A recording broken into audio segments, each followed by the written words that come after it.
this is Caroline Rena, and I'm definitely on the ride of my life today. I think this is probably about the fifth take because it's late again and I'm tired, and I just want to be able to share this video with you because I'm going to be at least traveling to visit a friend tomorrow, even though I'm not going up to Tennessee. So what I want to talk about today, what I'm going to share with you, as highly sensitive people, what's really important is the work that you do to go inside your soul and clear out in your nervous system the things that have blocked you so you can connect with your soul. And the goal, I have found, is to connect with inner peace and the truth of who I am. So I'm going to share with you 3 things that I felt have been important for me to accomplish this. So let's see. All right. So number 1, keep doing the work to heal. It isn't just a go to one personal development course and that's it, you're done. Because healing is a journey. It's not a destination. And it's important that you can at least have some sort of attention and commitment to this to get better 1% a day. I mean, that's really not a lot, even if it's just meditating, right?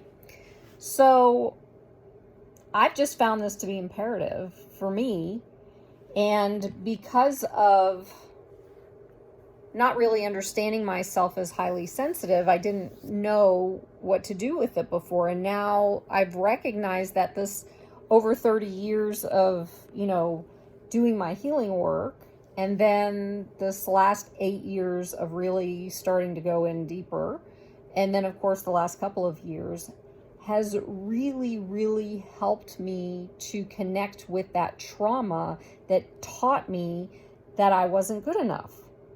And so from that trauma, we tend to create protective mechanisms that don't serve us. And we use these protective mechanisms our entire lives. Some of these mechanisms include codependency, addiction, anxiety, depression. The list goes on. You name it, it's out there. So again, the traumas I'm referring to include unfinished business, things like grief and anger, issues with identity, knowing who you are, abandonment issues, and mother wounds. And again, the list of those go on. And the reason is because it makes life for an HSP who has trauma and already has a sensitive nervous system more difficult to progress through the challenges that come up in our daily lives. And until I began to dig deep and work on my traumas to release the energies from the nervous system first, I couldn't even meditate because it was so just always poking at me and keeping me on point. Type A personality, so, and monkey mind and all this stuff, and I just could not meditate. And meditation is essential, and it helps, I think, to connect to our true selves. Now, the thing about meditation that I want to share with you is that it doesn't have to be transcendental meditation. It can be staring at a candle, a lit candle. It can be just breathing. It can be a guided meditation. It can be whatever you want it to be that works for you. So that's what I want you to gather on this part of it, is that the most important thing to me that I've experienced and understand is that this, just keep going, be committed, be consistent, and just, that's part of the journey. So, okay, let's see now.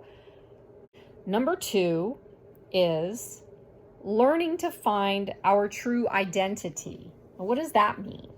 So, as we move through this process, we can finally become aware of who we are.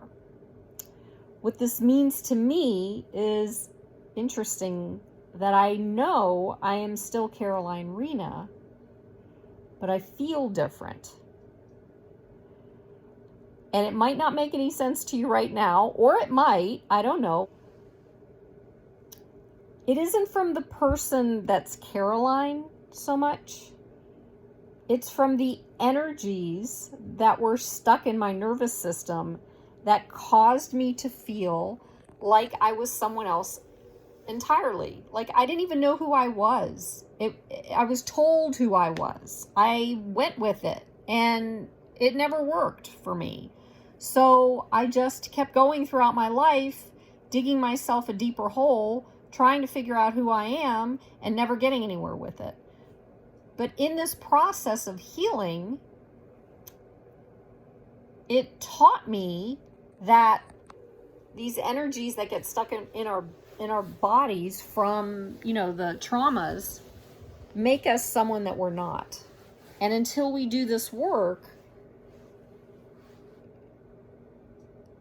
and continue to do this work, it freed me from who I thought I was. And as kids, we're kind of lied to because our parents or society or whatever is really trying to just teach us how to fit into society. And that's not necessarily helpful for our souls. It's not really helpful for the truth of who we are. And society isn't the same as consciousness. So learning who you are and what your identity is very crucial.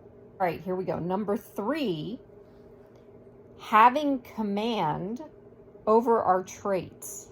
Now, what does that mean? Okay, first of all, command means we're in control of our traits. We're in control of who we are. We're in control of understanding how we work as an HSP, because there are 15 to 20% of HSPs in the world. The people who aren't HSPs don't understand how we work. So they kind of put their belief on how they work into us, and it doesn't work for us. So having command over our traits means that we're working on not taking on the emotions and feelings of other people, and that goes a long way in becoming our own being. Also, jumping in to help other people just because we feel that they're going through something won't help anybody. It's important that you stay in, for lack of better terminology, in your own lane, in your own self. And if someone comes to you and asks you for help, great. It took me forever to figure this out. So I think that this is an important message, especially for HSPs, because we are so deeply involved in the energy of other people and their feelings. We go so deep that sometimes we don't know how to get out of it. And by not going into it to begin with and making sure that we set our boundaries, which is probably another discussion, is important for us to just stay in our own space.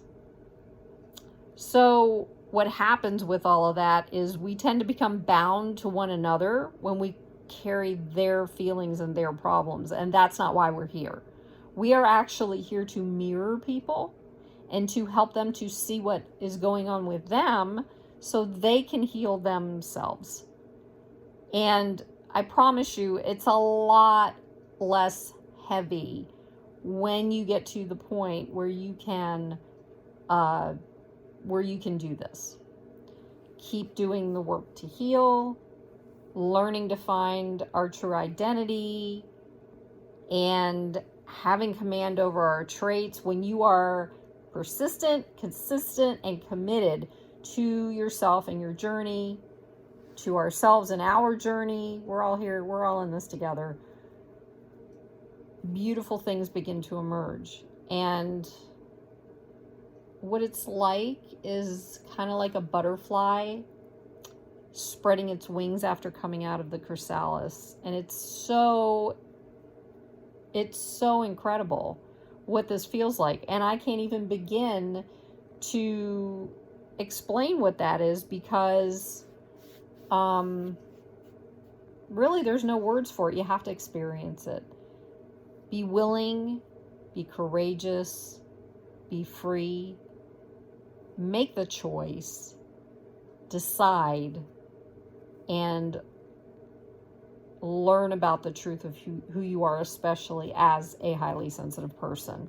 So I hope you got something out of this, and I appreciate you listening in. And so I think that's about it for now. And if you have any questions or comments, be sure to ask them in the comments below. And absolutely, to get this out to more people, be sure to subscribe, like this video, and also apparently there's a bell that you can press that will allow you to be notified when a new video comes out. So just learned about that today and just wanted to share. All right. Peace.